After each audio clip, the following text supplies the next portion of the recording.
اشفاق احمد مرحوم بیان کرتے ہیں، ہمارے گاؤں میں جب کوئی اماں تیلن سے 2 آنے کی تیل کی کپی لینے جاتا تو اماں اس کے سر پر ہاتھ پھیرتی، پیار کرتی اور بٹھا دیتی۔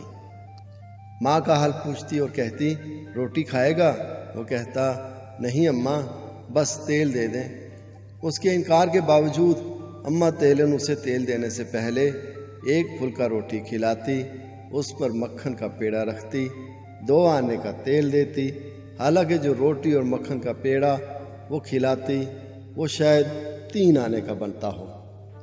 لیکن ان وقتوں میں ایسی باتیں نہیں سوچی جاتی تھیں اور محبتوں میں حساب نہیں کیے جاتے تھے، اور لوگ حساب کتاب سے زیادہ محبت پر یقین رکھتے تھے، پیسے سے زیادہ انسان پر توجہ دیتے تھے۔